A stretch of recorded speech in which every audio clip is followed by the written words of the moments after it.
Hello everybody, welcome back to another episode of Know Your Daughter 2 item series. In a previous episode, we covered items from magical upgradable items. We covered Dagon in a previous episode, and this episode will start with Orchid Malevolence. Oh, let's get to it. Orchid Malevolence is an item purchasable at base shop under magical. However, it can only be completed with items from secret shop. We'll be looking at additional information, ability, recommended heroes, trivia, gallery, and recent changes. But first, let's look at this card view. It costs 32.75 gold, which includes 450 item cost, recipe cost rather. Sell value is 1637.5 gold. Its active ability is Soulburn. It gives these bonuses, namely plus 10 intelligence, plus 6 health regeneration, plus 3.25 mana regeneration, plus 10 attack damage, plus 40 attack speed. So it's a lot of thing happening there. It's not shareable, you cannot disassemble it, and it does not give any usage alert. And for this recipe, for this item, you need these items: Oblivion Stuff, Cornucopia, and recipe. And that makes Orchid Malevolence, which gets used in turn to become Bloodthorn, which we will cover in one of our future episodes. For now, let's move on to additional information. Items attributes grants following additional bonuses: 120 mana, 0.5 mineral mana regeneration, and 1% flat base magic resistance. 10 main attack damage to Intel heroes, 7 main attack damage to Universal heroes. So it's a good item for Intel heroes rather than Universal heroes. Abilities: Soulburn. It's a target unit ability, affects enemies, magical type damage. What it does is it silences a target unit for 5 seconds. At end of silence, 30% of damage received while silence is inflicted as bonus magical damage. 30% of damage received while silenced is inflicted as bonus magical damage. Interesting. Cast range is 900. Damage dealt as bonus damage 30%. Damage timer 5 seconds. Silence duration is 5 seconds. Cooldown is 18 seconds. It goes 125 mana. Damage counter accumulates all damage instances dealt to Soulburn target within last 5 seconds. Damage instances from all damage types target received are summed up and dealt as another single spell damage instance. Neither accumulate damage flagged as HP removal or damage sources with no reflection flag, e.g. Blade Maul. Accumulated bonus damage dealt can be avoided if target becomes invulnerable or hidden at end of duration. Applies accumulated damage as soon as debuff expires. Therefore, debuff being dispelled negates accumulated damage bonus entirely. Debuff being dispelled negates accumulated damage entirely. Accumulated damage as soon as debuff expires. Successive cast or same target refreshes debuff durations and delays. Increases accumulated bonus damage value further. And accumulated damage dealt to last caster of soul rend on affected target. Shares cooldown as soul rend. Recommended heroes. Heroes who may include an Orchid Malevolence in their build as a core item. Flinks. Orchid Malevolence. And a Storm Spirit. Heroes who may include an Orchid Malevolence in their build situationally, such as Arc Warden, Invoker, Nature's Prophet, Outworld Destroyer, Queen of Fate, Silencers, Slark. Interesting. Spirit Breaker. Wind Ranger Visage. Trivia, item's name is likely a reference to weapon of same name that can be acquired in 2002 video game Otogi. Myth of Demons. Gallery has how looks, affected by Orchid Malevolence, and damage at end of soul burn. Oh. Recent changes in 7.35D reduced mana regeneration bonus from 3.5 to 3.25, reduced intelligence from 12 to 10, increased soul burn mana cost from 100 to 25. Okay, 7.35C, reduced recipe cost from 650 to 450. This is good, so your total cost decreases from 3475 to 3275. Huzzah!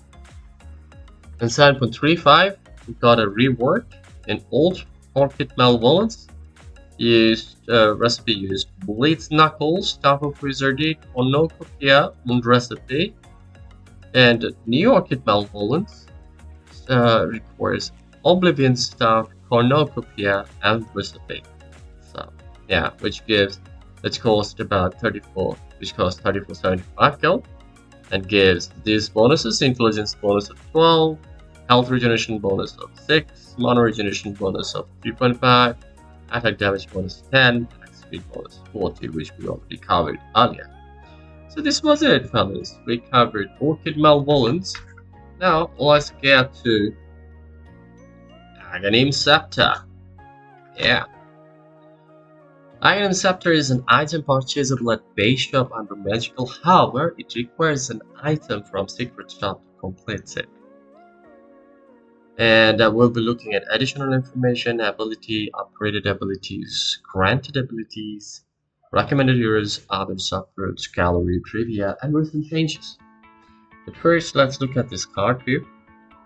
It costs 4200 gold, stealth value is 2100 gold, passive abilities, ability upgrade.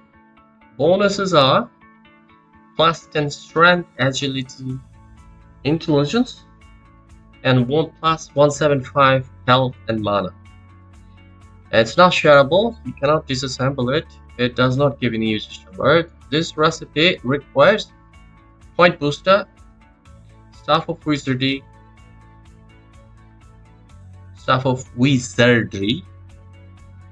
Oak Reacts, Blade of Alacrity. Now, let's move on to additional information. Items attributes grants following additional bonuses: 220 health and 0.9 health regeneration, 120 mana, 0.5 mana regeneration, and 1% flat base magic resistance, 10 attack speed and 1.67 main armor, 10 main attack damage to all strength, agility, and intel heroes, and 21 main attack damage to universal heroes. So you say that's the good item for universal heroes, apparently. Main item grants each hero unique enchantments to their abilities, sometimes granting a new ability. Can be further upgraded to items blessing with a recipe permanent passive buff that provides same ability upgrades without taking up an item slot. Passive buff does not provide bonus attributes, health, mana from item. Okay, Aghanim's Blessing is also a kill ward item, which has a chance to be dropped Roshan on his 3rd death, and is guaranteed to drop on his 4th death and onwards. Oh, okay. So this upgrade, it's a passive ability, affects itself, upgrades ultimate and some abilities of all heroes. Wow. When a hero has an upgradable item available, items and upgraded ability tooltip states what exactly is upgraded. Unit targeted abilities with Aghanim Scepter upgrades that are reflected by spell reflection depend on whether the reflecting hero has Aghanim Scepter, not original caster of reflected ability. Upgraded abilities So these items get upgraded. Okay, so it's alright. Anti-Mage Blink Fragment gets upgraded. Bloodseeker Blood Mist, Broodmother Spinner Snare, Centaur Warrunner, Workhorse, Flanks Burning Army, Crystal Maiden Stop Freezing Field, Dawnbreaker Solar Guardian Land, Enchantress, Little Friends, Woodwink, Decoy, Keeper Flare, Light, Willow Spip, Willow Wisp, oh shit, Elena, Flame Cloak, Magnus, Horn Toast, Meepo, Mega Meepo Flame, Nakasaurus Ruin, Nyx Assassin Unbarrow, and Oracle, Reign of Destiny, Snapfire, Speed Out, Templar Assassin, Psionic Projection, Tiny Tree Volley, Task Walrus Kick, Viper Nosedive,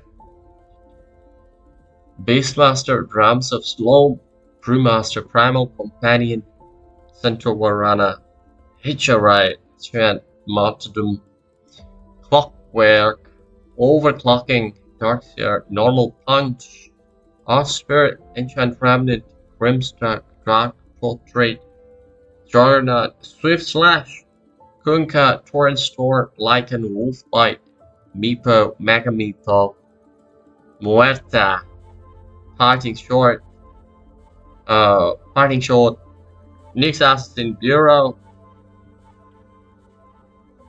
Okay, and Bureau and Bureau.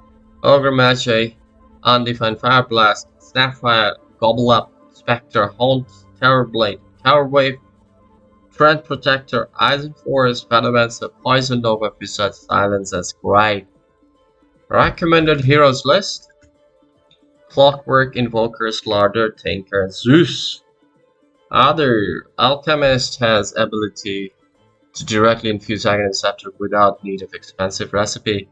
Unlike other heroes, he can also infuse it into his allies instead only himself, saving team a lot of gold and more scepters infuses. Wow. Longerd can have Spirit Bear attack without him and alive, which make it an effective and safe pusher who will always threaten enemy bases. Nyx Assassin unlocks power, increases regeneration, and helping him get more abilities in teamfight and defending buildings. Pangoliers and Shield Crash cast 2 attack, Swashbuckle at every 90-degree angle around him, increasing his damage output. Razor deals more overall damage with Ive Storm, making 2 targets at once, striking 2 targets at once. It also damages buildings, so Razor can push in close time game. Supports, many supports became more powerful with Aghanim Scepter. Most should still focus primarily on buying support items. With Aghanim Scepter, it's a luxury option if they have enough gold. So Disruptor, Outspirit, Grimstroke, Overnight, Phoenix, Rebate, Shadow Demon, Shadow Shaman, Transplanter, Warlock. In Gallery, this is how it looks. In Trivia, items into Eternal, name Ultimate Scepter. Aghanim Scepter is named after Aghanim, one of the main villains of Legend of Zelda: A Link to the Past. Rubik is son of Aghanim. He also poses an imitation of Aghanim Scepter. With the exception of Dark Willow, Grimstroke, Razor, Snapfire, and Void Spirit, heroes never mention Aghanim's names in their voice responses, simply referring to it as Scepter, reason for this unknown. Rick and Lion are only heroes who do not have any Scepter responses, excluding Io and Phoenix, who do not speak. The components Aghanim Scepter before version 6.6 are same as components 327 to 7.4. So it's 7.32. It got reworked, added Primal Beast, and 7.30 it also got reworked for Falling Heroes. So yeah, it got Falling Heroes. With this, we already covered all those. Yeah. So that's it, fellas. We covered it. Let's see you in the next episode. Until then, be good to yourself and everybody around you, both in game and out game. Last but not least, good game, everybody. Good game.